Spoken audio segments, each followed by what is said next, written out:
Hi friends, പുതിയൊരു വീഡിയോയിലേക്ക് എല്ലാവർക്കും സ്വാഗതം. ഇന്ന് നമ്മൾ ഉണ്ടാക്കുന്നത് ഒരു വെറൈറ്റി ആയിട്ടുള്ള ഒരു ഗുലാബ് ജാമാണ്. നമ്മൾ നോർമൽ ഉണ്ടാക്കുന്ന ഗുലാബ് ജാമിനേക്കാൾ നല്ല ടേസ്റ്റി ആയിട്ടുള്ള ഒരു ഗുലാബ് ജാം. ഇത് ഡ്രൈ ഗുലാബ് ജാം എന്ന് പറയുന്നതിന് നമുക്കിത് എങ്ങനെ ഉണ്ടാക്കാൻ നോക്കാം. ഈസിയാണ്, നമുക്കത് ഉണ്ടാക്കി നോക്കാം. അതിന് വേണ്ടിയിട്ട് ഞാനിപ്പോൾ ഒരു പാനിലേക്ക്, ഇപ്പോൾ നമ്മളിവിടെ ഉണ്ടാക്കുന്നത് ഷുഗർ സിറപ്പാണ്. അതിന് വേണ്ടി ഒരു പാനിലേക്ക് 2 കപ്പ് പഞ്ചസാര ചേർത്ത് കൊടുത്തിട്ടുണ്ട്. അതിനുശേഷം അതേപോലെ 2 കപ്പ് വെള്ളം ചേർത്ത് കൊടുക്കുക. ഇനി നമ്മൾ അടുപ്പിലേക്ക് വെച്ച് കൊടുത്ത ശേഷം ഇത് നല്ലോണം തിളച്ച് വന്ന് കയ്യിൽ നമ്മൾ ഒട്ടുന്ന ഒരു പരുവം വരും. ആ സ്റ്റേജ് വരെ നമ്മൾ നല്ലോണം തിളപ്പിച്ചെടുക്കണം. ഇനി ഞാൻ ഇതേപോലെ ഗുലാബ് ജാമിൻ്റെ മിക്സ് ഇതേപോലെ ഞാൻ ഒരു പാക്കറ്റ് എടുത്തിട്ടുണ്ട്. ഇതിപ്പോൾ 750 ഗ്രാം വരുന്ന ഒരു പാക്കറ്റാണ്. ഇത് ഞാൻ കട്ട് ചെയ്ത് ഒരു പാത്രത്തിലേക്ക് ഞാൻ ഇട്ട് കൊടുക്കുന്നുണ്ട്. നിങ്ങൾക്ക് ഏത് ബ്രാൻഡ് വേണമെങ്കിലും എടുക്കാം.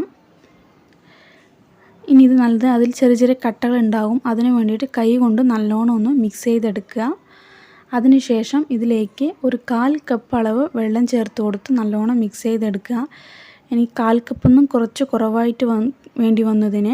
അപ്പോൾ നിങ്ങൾക്ക് നിങ്ങളുടെ മാവിനനുസരിച്ച് കുറേശ്ശെ ചേർത്ത് കൊടുക്കുക. അധികം വെള്ളം ചേർക്കരുത്. കുറേശ്ശെ ചേർത്ത് കൊടുത്ത് നല്ലോണം മിക്സ് ചെയ്തെടുക്കുക.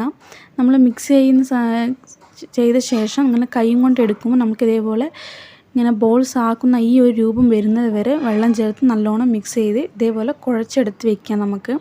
അതിനുശേഷം ഇതിലേക്ക് 1/2 ടീസ്പൂൺ അളവ് നെയ്യ് ചേർത്ത് കൊടുക്കുക. നെയ്യ് ചേർത്ത് കൊടുത്ത ശേഷം നല്ലോണം കുഴച്ചെടുക്കണം. അപ്പോൾ മാവ് ഇന്നും സോഫ്റ്റായിട്ടും വരും. അതേപോലെ തന്നെ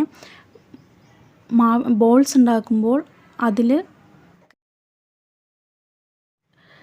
നല്ല വിള്ളൽ പോലെ വരില്ലേ, അതില്ലാണ്ട് നല്ലോണം സോഫ്റ്റായിട്ട് കിട്ടാൻ വേണ്ടിയിട്ടാണ് ഇങ്ങനെ നെയ്യ് ചേർത്ത് നല്ലോണം കുഴച്ചെടുക്കുന്നത്. അതിനുശേഷം ചെറിയ ചെറിയ ബോൾസ് ആക്കിയിട്ട് നമ്മൾക്ക് ഈ മാവെല്ലാം റെഡിയാക്കിയെടുക്കാം. ഏത് രൂപത്തിൽ വേണമെങ്കിൽ നിങ്ങൾക്ക് ഇത് ഉണ്ടാക്കിയെടുക്കാം. ഞാൻ ഇപ്പോൾ ചെറിയ ബോൾസ് ആക്കിയിട്ടാണ് എടുക്കുന്നത്. നിങ്ങൾക്ക് വലിയ ബോൾസ് ആണെങ്കിലും ഉണ്ടാക്കിയെടുക്കാം. ഞാനിപ്പോൾ ഇതിലൊരു 40 ബോൾസ് അളവ് ഞാൻ റെഡിയാക്കി എടുത്തിട്ടുണ്ട്. അതിനുശേഷം നമ്മളിപ്പോൾ ആദ്യം ഉണ്ടാക്കി വെച്ചിട്ടുള്ള ഷുഗർ സിറപ്പ് ഇവിടെ റെഡിയായിട്ടുണ്ട്. ഇനി ഇതിലേക്ക് റോസ് വാട്ടർ ഞാനൊരു 1 ടീസ്പൂൺ അളവ് ചേർത്ത് കൊടുക്കുന്നുണ്ട്. നിങ്ങൾക്ക് റോസ് വാട്ടറിന് പകരം റോസ് എസൻസ് വേറെ കിട്ടും, അത് വേണമെങ്കിലും കുറച്ച് ചേർത്ത് കൊടുക്കാം. അല്ലെന്നുണ്ടെങ്കിൽ ഏലക്ക ഒന്ന് തട്ടി ഇതിലേക്ക് ഇട്ട് കൊടുക്കാം. നിങ്ങൾക്ക് ഏത് വേണമെങ്കിലും ചെയ്യാം. ഞാനിപ്പോൾ റോസ് വാട്ടറാണ് ഉപയോഗിച്ചിരിക്കുന്നത്. അതിനുശേഷം ഇതേപോലെ ഒന്ന് കൈയും കൂടെ നമുക്ക് തൊട്ട് നോക്കുമ്പോൾ കയ്യിൽ ഒട്ടുന്ന ആ ഒരു രൂപം വരുമ്പോൾ നമുക്ക് ഫ്ലെയിം ഓഫ് ചെയ്യാം. അതിനുശേഷം ഞാനിവിടെ ഒരു പാൻ അടുപ്പിൽ വെച്ച് ഇതിലേക്ക് ഞാൻ കുറച്ച് നെയ്യ് ചേർത്ത് കൊടുക്കുന്നുണ്ട്. നിങ്ങൾക്കോ ഓയിൽ ചേർത്ത് കൊടുക്കാം. നമ്മൾ നെയ്യ് ചേർക്കുമ്പോൾ ഇനിയും ടേസ്റ്റ് അധികമാണ്. അതിന് വേണ്ടിയിട്ടാണ് ഞാൻ നെയ്യ് ചേർത്ത് കൊടുത്തിരിക്കുന്നത്. നെയ്യ് ചൂടായി വരുന്ന സമയത്ത് നമ്മൾ എടുത്തു വെച്ചിട്ടുള്ള ബോൾസ് ഇതിലേക്ക് ഇട്ട് കൊടുത്ത ശേഷം ഫ്രൈ ചെയ്തെടുക്കുക. മീഡിയം ഫ്ലെയിമിൽ ഇട്ടിട്ട് വേണം ഫ്രൈ ചെയ്തെടുക്കാൻ.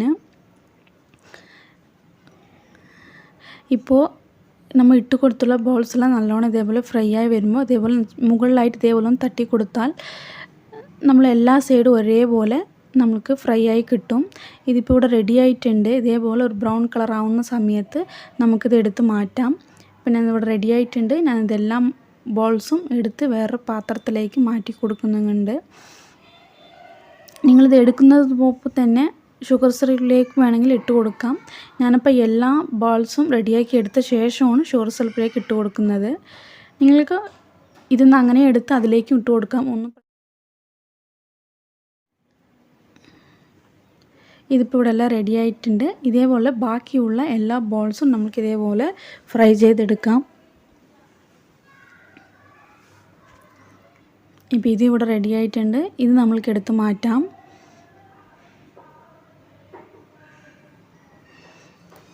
ഇപ്പോൾ അതേപോലെ എല്ലാ ബോൾസും ഞാൻ അതേപോലെ ഫ്രൈ ചെയ്തെടുത്തിട്ടുണ്ട്. അതിനുശേഷം നമ്മൾ എടുത്തു വെച്ചിട്ടുള്ള ഷുഗർ സിറപ്പിലേക്ക് ഇത് ഇട്ട് കൊടുക്കുക. ഇനി ഇതൊരു ചെറുതായിട്ടൊരു ചൂടുള്ള സമയത്താണ് ഞാനിപ്പോൾ ചേർത്ത് കൊടുത്തിരിക്കുന്നത്. ഇതൊരു 1 മണിക്കൂർ അളവ് നല്ലോണം ഒന്ന് മൂടി വെച്ച് റെസ്റ്റ് ചെയ്യാൻ വേണ്ടി മാറ്റി വയ്ക്കാം. ഇനി ഇതിപ്പോൾ 1/2 മണിക്കൂറിന് ശേഷം ഞാനിപ്പോൾ ഇവിടെ എടുത്തിട്ടുണ്ട്. നമ്മൾ ഇട്ട് വെച്ചിട്ടുള്ള ഗുലാബ് ജാമിൽ നിന്ന് ഞാൻ ഗുലാബ് ജാം എടുത്ത് വേറൊരു പാത്രത്തിലേക്ക് മാറ്റി കൊടുക്കുന്നുണ്ട്. ഇതിപ്പോൾ നല്ല സോഫ്റ്റായിട്ടുള്ള നല്ല ടേസ്റ്റി ആയിട്ടുള്ള ഗുലാബ് ജാം ഇപ്പോൾ റെഡി ആയിട്ടുണ്ട്. ഇത് നമ്മൾ വേറെ പാത്രത്തിലേക്ക് മാറ്റി വയ്ക്കുക. ഇതിൻ്റെ ഈ ഷുഗർ സിറപ്പ് ഒന്ന് ഡ്രൈ ആകാൻ വേണ്ടിയിട്ടാണ് വേറെ പാത്രത്തിലേക്ക് നമ്മൾക്ക് മാറ്റി കൊടുക്കാം.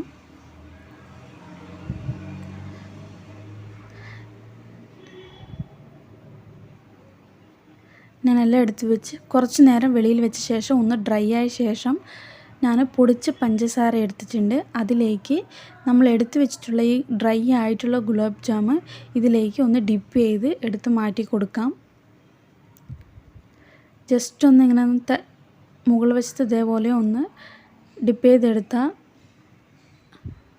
എടുത്ത ശേഷം നമുക്ക് എടുത്ത് മാറ്റി വേറെ പാത്രത്തിലേക്ക് വെച്ച് കൊടുക്കാം. ഇതേപോലെ ഇതേപോലുള്ള എല്ലാ ഗുലാബ് ജാമും ഇതേപോലെ ഞാൻ ഒന്ന് ഡിപ്പ് ചെയ്തെടുക്കുന്നുണ്ട്. ഇതിപ്പോൾ നല്ലൊരു ഇതേപോലെ എല്ലാം ഞാൻ റെഡിയാക്കി എടുത്തിട്ടുണ്ട്. ഇപ്പോൾ റെഡി ആയിട്ടുണ്ട്. നല്ല ടേസ്റ്റി ആയിട്ടുള്ള ഡ്രൈ ഗുലാബ് ജാം റെഡി ആയിട്ടുണ്ട്. ട്രൈ ചെയ്ത് നോക്കുക. ഈ വീഡിയോ ഇഷ്ടപ്പെടുകയാണെന്നുണ്ടെങ്കിൽ ലൈക്ക് ചെയ്യുക, ഷെയർ ചെയ്യുക, സബ്സ്ക്രൈബ് ചെയ്യുക.